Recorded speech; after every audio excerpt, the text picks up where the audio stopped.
विद्यार्थियों, आज हम सावयवी एकता का अर्थ एवं विशेषताओं को समझने का प्रयास करेंगे। दुर्खिम की बताई हुई सामाजिक एकता के प्रकार में पिछली बार हमने यांत्रिक एकता को समझने का प्रयास किया था। आज हम सावयवी एकता को समझने का प्रयास करेंगे। देखिए, सावयव या ऑर्गेनिक, जैसा कि इसके नाम से स्पष्ट है, ये ऐसी एकता है जैसी कि शरीर में पाई जाती है। यानी यह एकता यंत्रवत नहीं होकर सभी अंग अलग अलग होते हुए भी एक दूसरे से एकता के रूप में, एक बंधन के रूप में जुड़े हुए होते हैं। यह एकता आधुनिक, जटिल और विकसित तथा औद्योगिकृत समाजों में पाई जाती है। ऐसी समाजों में सामान्यतः प्रतिकारी कानूनों की प्रधानता होती है, जो कि दमनकारी कानूनों से भिन्न होता है। यह कानून सुधार की अपेक्षा के साथ बने हुए होते हैं। सावयवी एकता में जैसे शरीर में इसका निर्माण हाथ, पैर, आँख, नाक, कान इत्यादि बहुत सारी चीज़ों से मिलकर होता है। सब अंग अलग होते हुए भी एक दूसरे से जुड़े हुए होते हैं। उसी तरह सावयवी एकता में भी सब अंग अलग होते हुए भी उनमें एकता पाई जाती है। यांत्रिक एकता की तरह वे यंत्रवत एक दूसरे से जुड़े हुए नहीं होते हैं।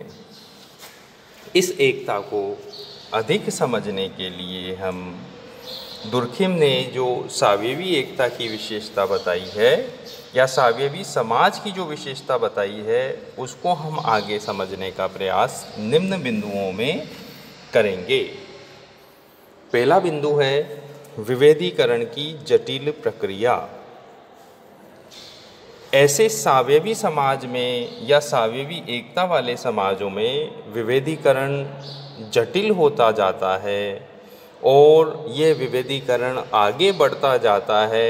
ये विशिष्टीकरण को जन्म देता है। विशिष्टीकरण का मतलब होता है हर कार्य को करने के लिए एक स्पेशलाइज्ड व्यक्ति है, एक दक्ष व्यक्ति होता है ऐसे समाजों में। जैसे एक छोटा सा उदाहरण दूं, पहले के समय में जो चिकित्सक या वैद्य थे, वह एक ही वैद्य विभिन्न तरह के रोगों का इलाज कर देता था। किंतु आधुनिक जैसे जैसे चिकित्सा विज्ञान का विकास हुआ, हम देखते हैं कि आगे जाके बहुत सारी स्पेशलाइज्ड यूनिटों का विकास हुआ। अब आँख को देखने वाला अलग चिकित्सक है, मुंह और गले के रोग को देखने वाला अलग है, उदर रोगों संबंधी अलग है। यानी कि हर विशेष समस्या के लिए एक स्पेशलाइज्ड चिकित्सक है। तो ये विशिष्टीकरण होता है। तो सावयवी समाजों में विशिष्टीकरण पाया जाता है, विभेदीकरण की मात्रा भी बढ़ती जाती है और ये जटिल प्रक्रिया इसमें विभेदीकरण की पाई जाती है। दूसरा महत्वपूर्ण बिंदु है समाज की अन्योन्याश्रितता में वृद्धि हो जाती है। अन्योन्याश्रितता यानी एक दूसरे पर आश्रित होना। ऐसे समाजों में बहुत सारे समाज जो इस तरह के आधुनिक और सावयवी समाज है, वो अपनी आवश्यकता की पूर्ति के लिए एक दूसरे समाजों पर निर्भर होते हैं। क्योंकि आधुनिक साधनों का विकास बहुत ज़्यादा हो जाता है, आवश्यकताओं का विकास बहुत ज़्यादा हो जाता है।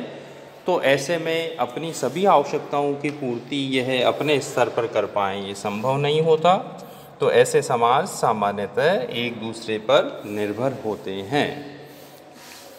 जबकि ऐसा यांत्रिक समाज वाले समाजों में नहीं होता था, क्योंकि उनकी आवश्यकताएं बड़ी सीमित होती थी और वो अपने स्थानीय स्तर पर ही उनको पूर्ण कर लेते थे।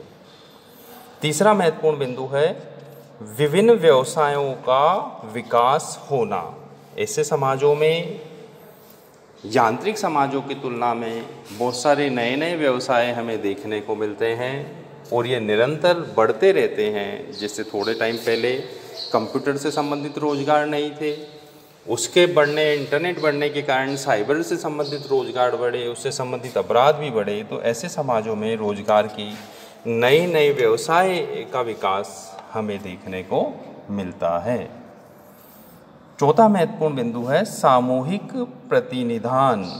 सामूहिक प्रतिनिधान का मतलब ये है कि ऐसे समाजों में लोगों के विचार, संवेग, रीति रिवाज, अभिव्यक्ति इत्यादि सामूहिक प्रतिनिधानों में होती है। यानी ऐसे समाजों में जन प्रतिनिधित्व का भी एक बहुत महत्वपूर्ण रोल होता है। जो यांत्रिक समाजों में तो सामूहिक चेतना होती है, ऐसे समाजों में सामूहिक प्रतिनिधान का एक प्रावधान होता है या सामूहिक प्रतिनिधान इसमें पाया जाता है। अगला बिंदु है प्रतिकारी कानून।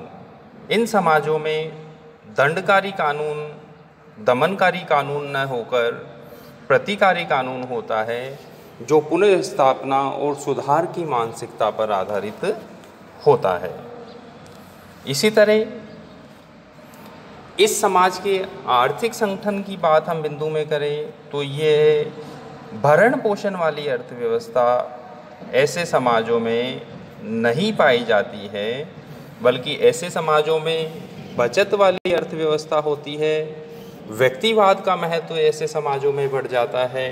व्यक्ति स्वयं के कल्याण का ध्यान समाज के कल्याण से ज़्यादा रखने लगता है। धीरे धीरे वंशानुगत व्यवसाय के आधार पर ऐसे समाजों में आधुनिक और नवीन व्यवसाय को अपनाने की प्रवृत्ति बढ़ती जाती है। अब व्यक्ति अपने वंशानुगत व्यवसाय को न कर आधुनिक उपलब्ध व्यवसायों में से अपने व्यवसाय को चुनने लग जाता है। जैसे पहले के समाजों में किसान का बेटा किसान, लुहार का बेटा लुहार होता था, या सामान्यतः ये समझा जाता था कि वह अपने पेरेंटल काम को ही करेगा। मगर जैसे जैसे आधुनिक व्यवसायों का विकास हुआ, हम देखते हैं कि व्यवसाय जातिगत आधारों से बाहर निकलकर स्वतंत्र हो गए हैं। अब किसी व्यवसाय को कोई भी व्यक्ति अपना सकता है और कई सारे नए ऐसे व्यवसाय का विकास हुआ है जो परंपरागत रूप से किसी भी एक श्रेणी में नहीं थे, जो किसी भी जाति या समूह के बंधन में बंधे हुए नहीं हैं।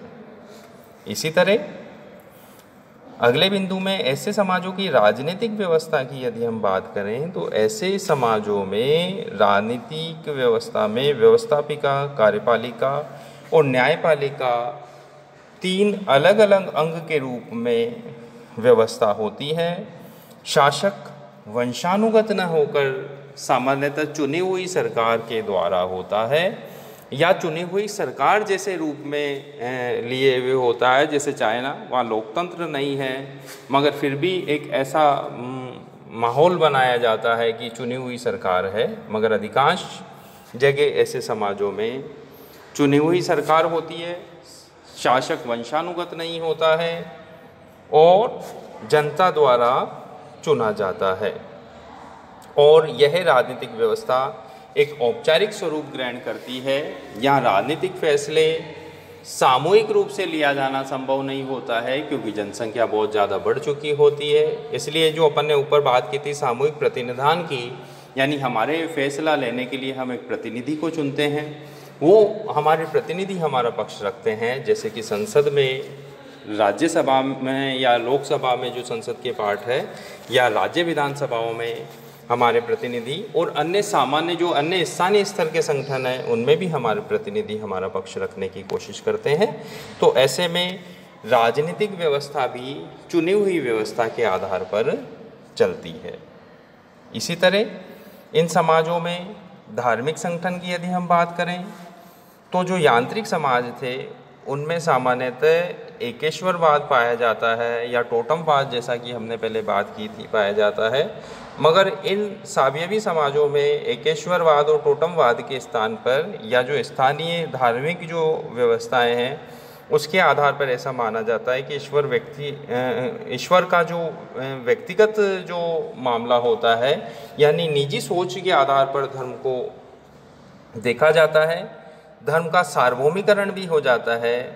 जनजातीय जो भक्तिवाद है उसका ह्रास हो जाता है और धार्मिक विश्वास विश्ववाद और अंतर्राष्ट्रीय वाद तक जाने लग जाते हैं। यानी जो स्थानीय धार्मिक विचारधाराएं थी वो समाज में बढ़ के व्यापक रूप से वो आगे फैलने लग जाती है, वैश्विक दृष्टिकोण उनको ले लेती है। जैसे आज हम प्रमुख धर्मों की बात करें तो सभी विश्व के सभी क्षेत्रों को प्रभावित करते हैं। मगर इसके साथ साथ एक चीज़ और आप ध्यान रखें कि ऐसे समाजों में अनिश्वरवाद की भी बहुत तेज़ी से, लोग नास्तिकता की तरफ भी, ऐसा भी समूह पाया जाता है जिसका किसी धर्म विशेष में कोई रुचि नहीं है, जो नास्तिक अपने आप को समझता है।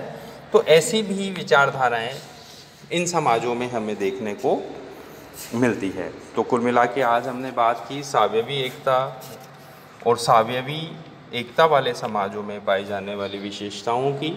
देखिए, कुल मिला के ब्रीफली मैं दोबारा आपको बताऊं, यांत्रिक एकता